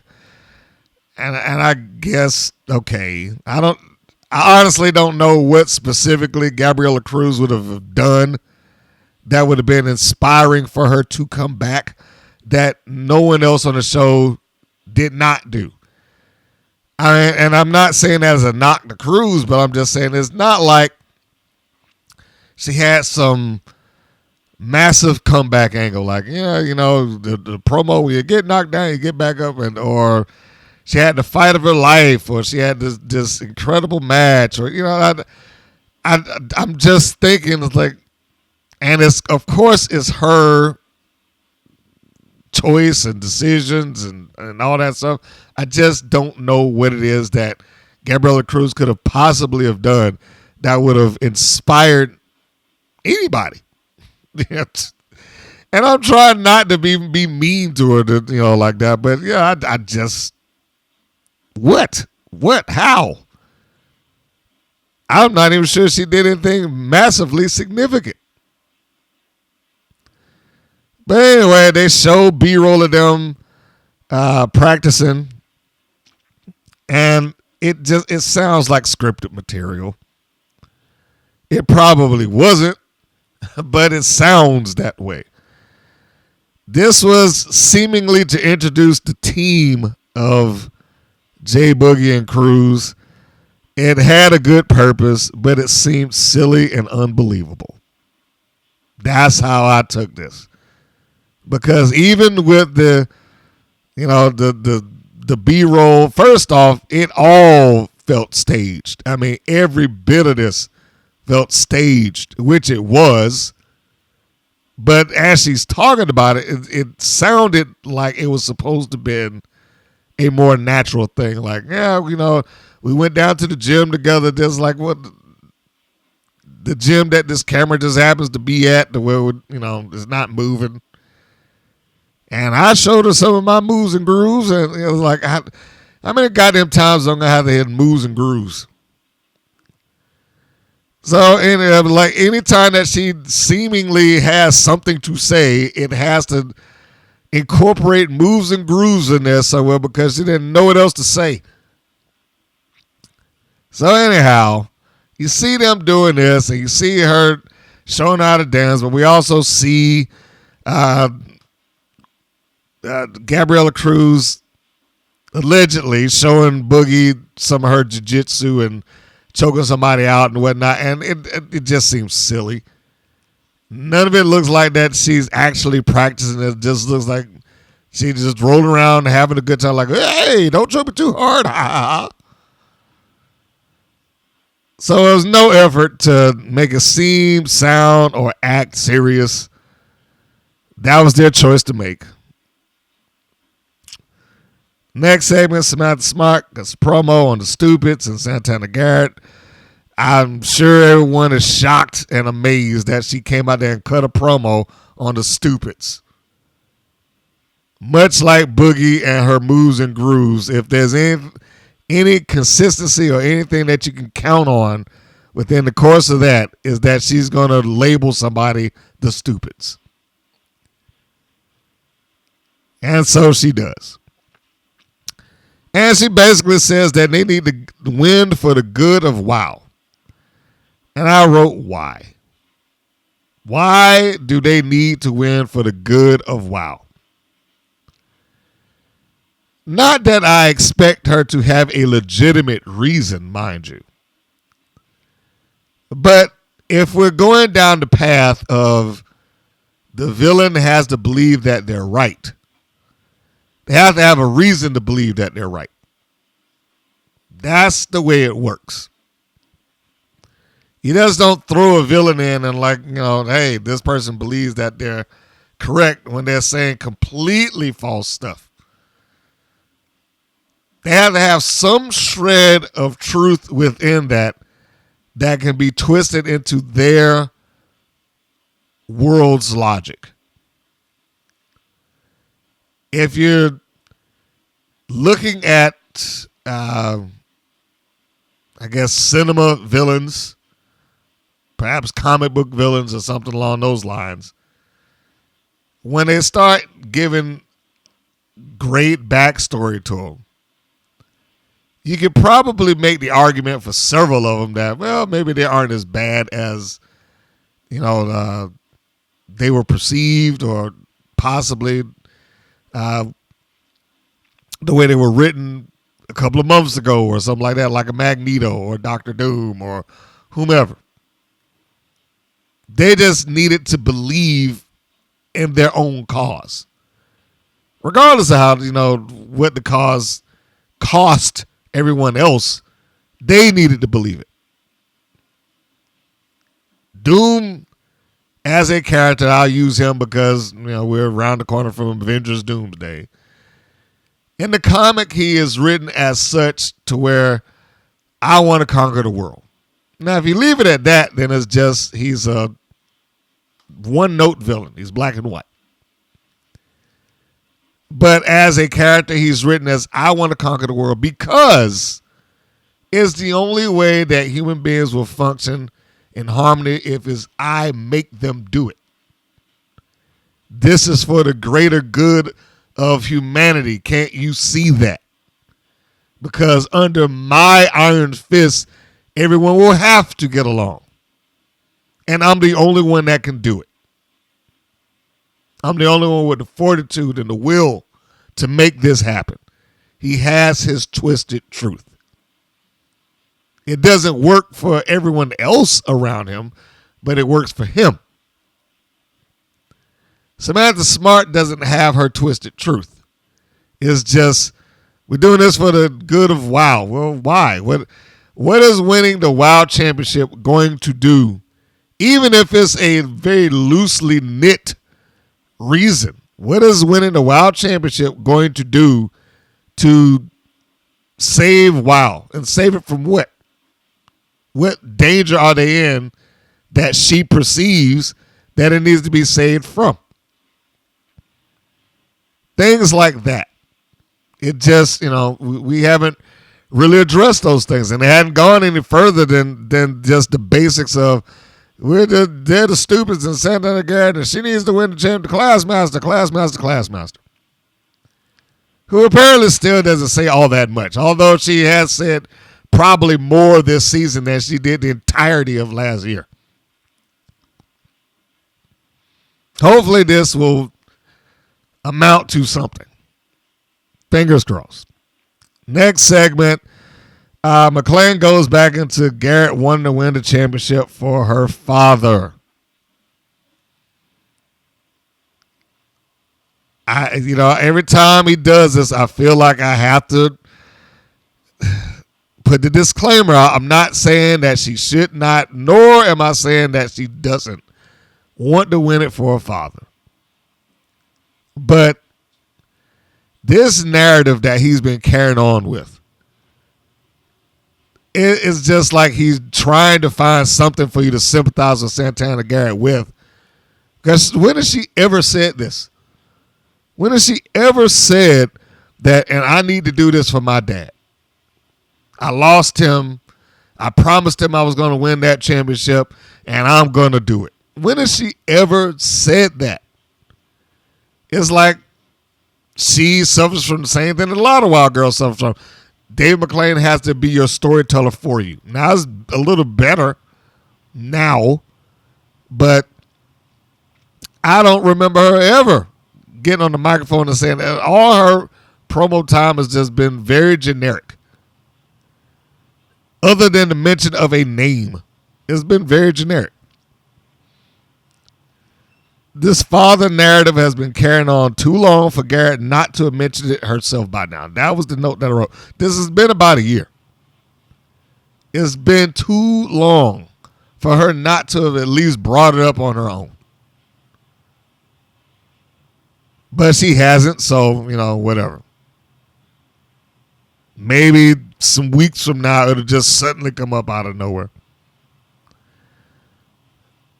The segment after that is a promo for next week, the Alliance versus Lil J, Boogie, and Gabriella Cruz. All I can say is that I don't know which combination of the Alliance is going into that, but they need to win. Segment after that, Classmaster with Samantha Smart taking on Santana Garrett.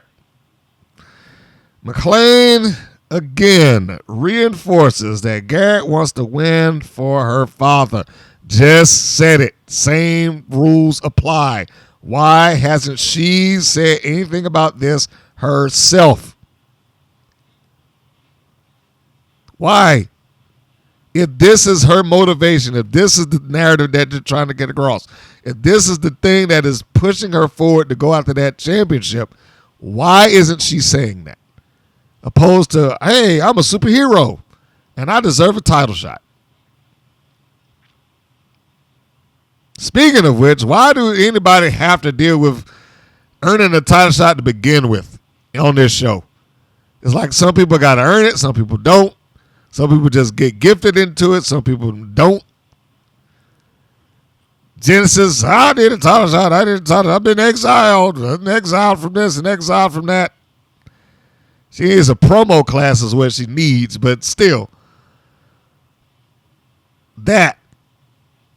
I get a title shot. But then Classmaster comes on complaining. Well, I shouldn't say Classmaster. Samantha Smart more than the Classmaster.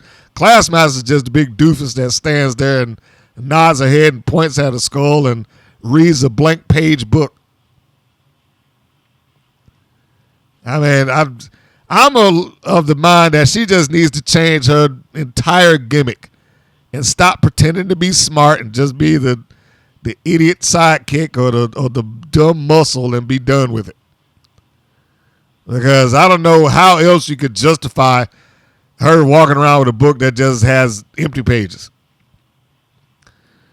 And I will also add this in there. I don't care how many times or how much emphasis they throw onto the name the Classmaster. It's still a stupid name. There's no way that they can make that name sound intimidating, threatening, good, or whatever. The Classmaster. Hey, there's the Classmaster. I don't care how many different ways you do it. It's stupid. Okay. I had that little moment there. I apologize. All right, so there's not really a bunch of stuff that needs to be talked about here. It feels like this is just a big cycle. Like I don't know how many times the Classmaster and Garrett have been in the ring with each other, but it feels like it's been enough. It's not that the match is bad. It just feels like it's been enough. It's almost the same thing over and over and over again with them two. If it's not fighting for a number one contendership, it's for the championship itself. And as long as it's the championship, then Garrett goes down in flames. If it's a number one contendership, she'll win. Unless they decide to take the number one contendership away from her, then she'll lose. Like they did multiple times last season.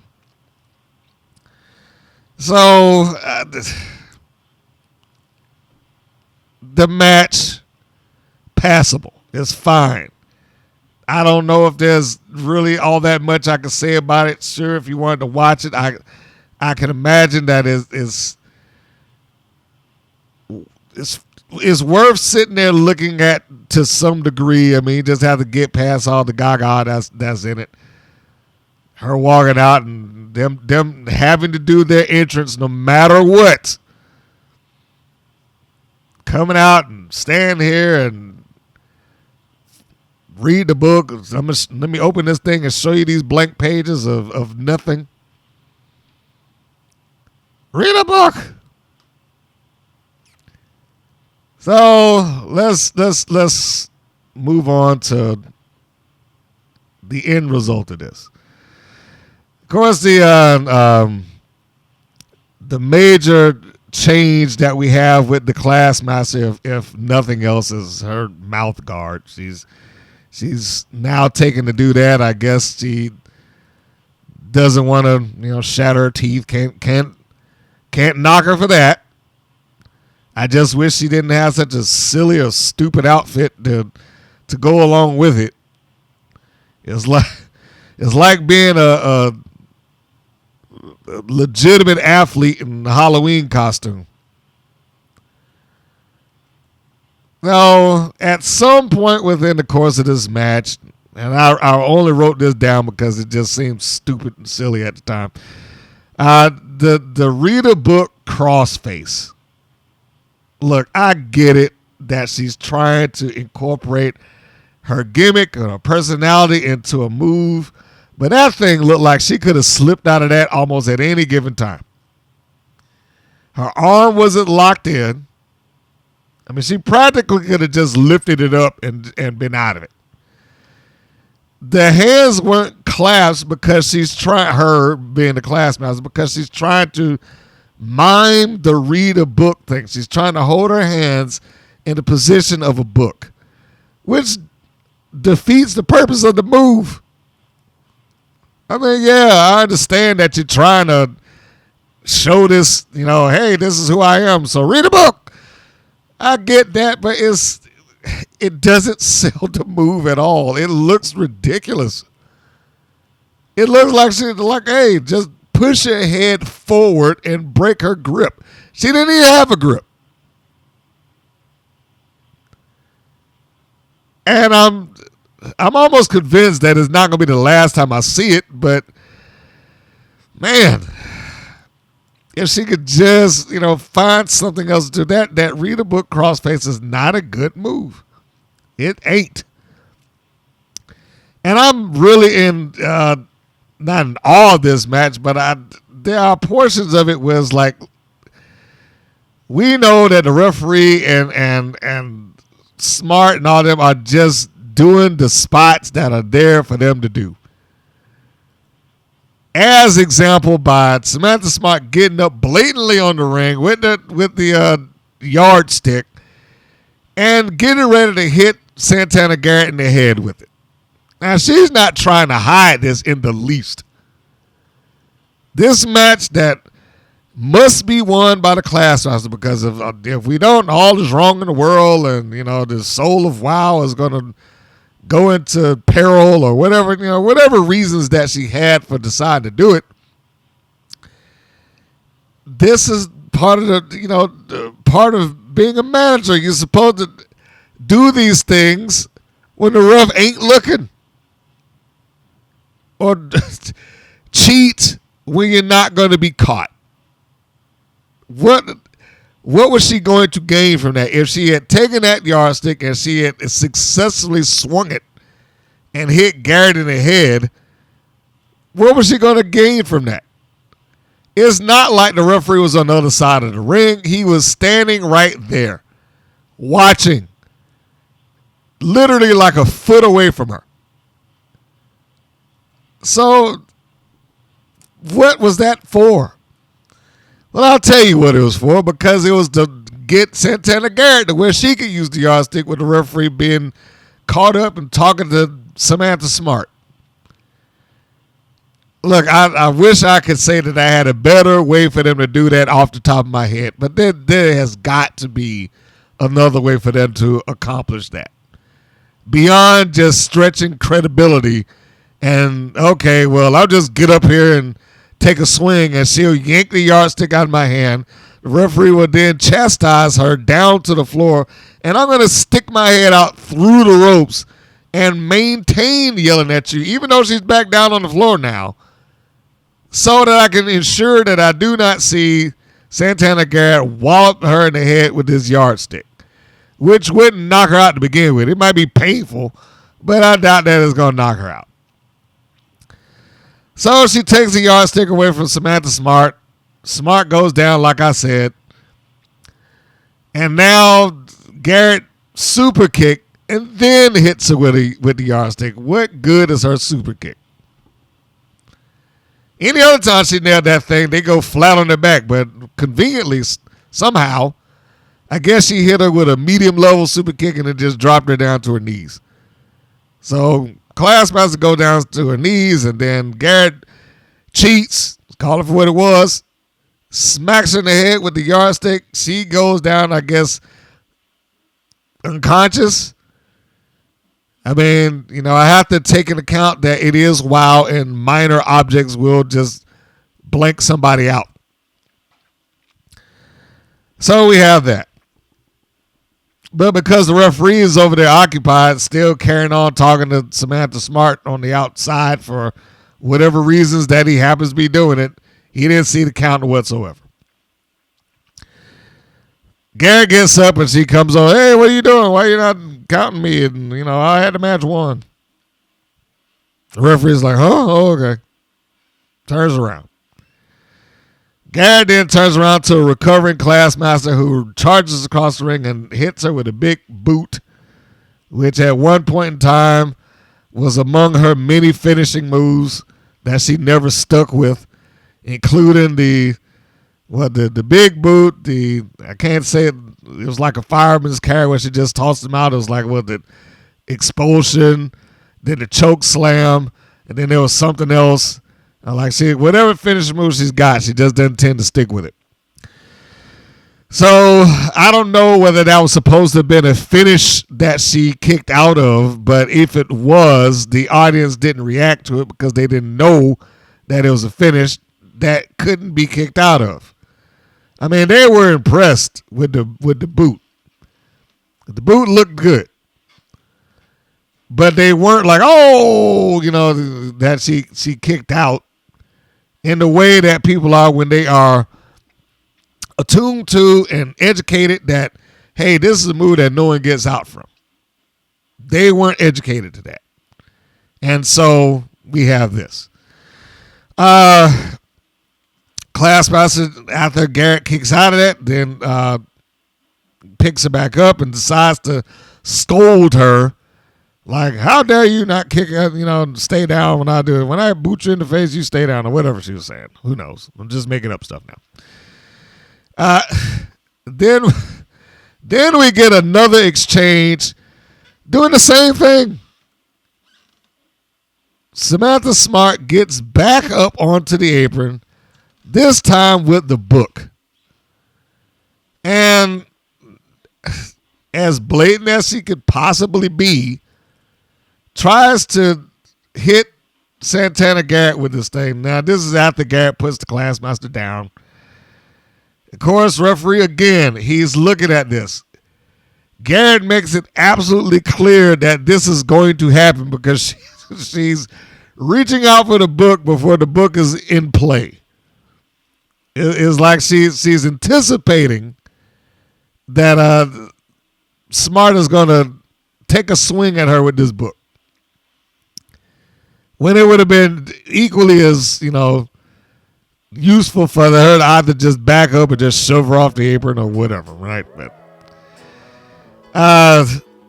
so Smart gets up and in her vaunted genius decides that it's a good idea for me to try to smack her in the head with this book, even though the referee is right there 2 feet away from me. They're struggling over the book, and Garrett cannot break the grip of Samantha Smart. Classmaster comes up and forearms Smart in the back of the head, which drives her into to Samantha Smart. But for whatever reasons, even though she got a forearm to the base of her skull, it didn't seem like it adversely affected her too much, because not a second later, when she gets kicked in the guts and getting ready to get suplexed by the Classmaster, she's able to turn that to a small package and doesn't look the worse for wear. 1, 2, 3, she pins her and she wins. And there we go.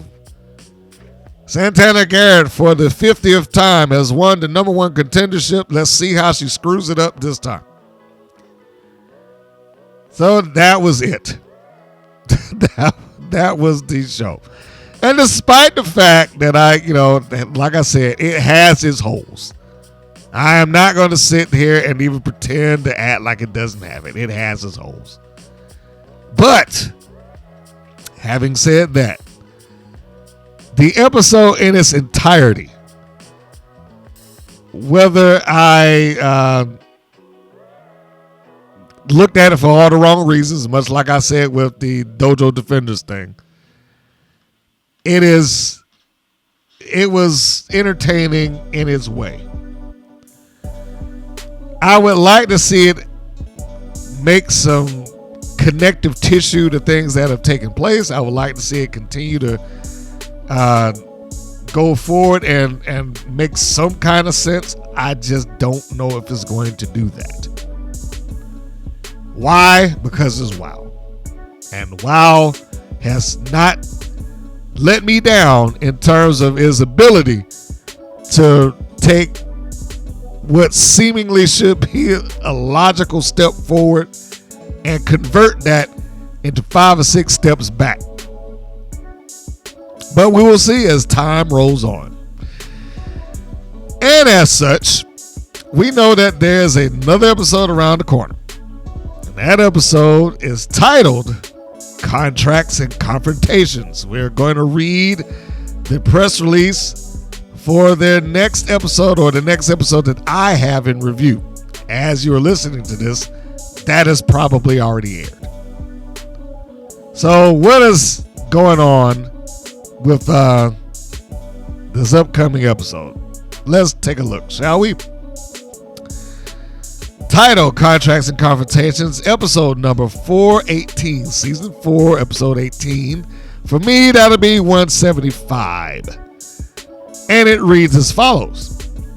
It's a night of contracts, confrontations, and championship implications as top tier signs on the dotted line to defend the WoW Trio's titles, with Sibley Scoles overseeing the moment.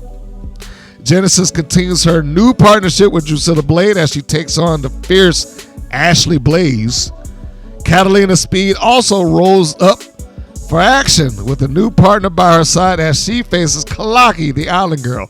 The main event features the Alliance's muscle, Reina Del Rey, and the Exterminator, Sylvia Sanchez, battled the high-spirited bestie duo Lil J, Boogie, and Gabriella Cruz. With the rest of the Alliance at ringside, anything can happen.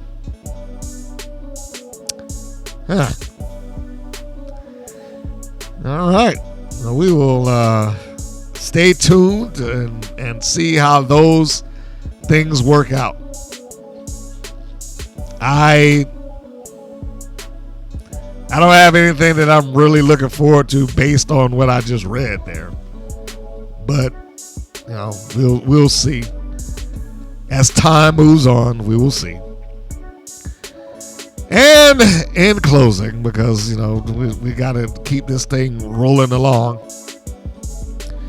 If you're checking this out on podcast platforms, you can find us on greater podcast platforms everywhere. If you're doing this on YouTube, then you do the YouTube things. Like, share, subscribe, comment, do all that good stuff. If you don't know where to find this or anything else that has been produced by the Women's Pro Wrestling Network, how dare you? But seriously, if you don't, you know what you can do. You can go to WPNWrestling.com. WPNWrestling.com is the centerpiece and focal point of everything that has been done. It shows all videos back to 2013 with some familiar faces that have gone on to do bigger and better things, baby. That across the WWE, AEW, MLW, TNA, and WoW. Imagine that. And of course, it also houses podcasts that I've done for years. And I know I said it before, but I had no idea that it was so many. And I tried to scroll through it once. I was like, oh, this is a lot. A lot of podcast episodes in there. So there we have it, folks. And in closing, I hope that you tune in next week when we do this again. I thank you for tuning into this one in the first place. And I finish by saying that this is Mr. Green saying that this is Mr. Green saying so long, and we will see you on the next go round. Take care, everybody. Thank you for listening to the WPN's Rights and Wrongs of Pro Wrestling. If you have questions or comments, please contact us via our Facebook or our YouTube channel at the Women's Pro Wrestling Network. If you're new to the WPN, feel free to subscribe to our channel and like our page. We appreciate your support. Thank you again for listening.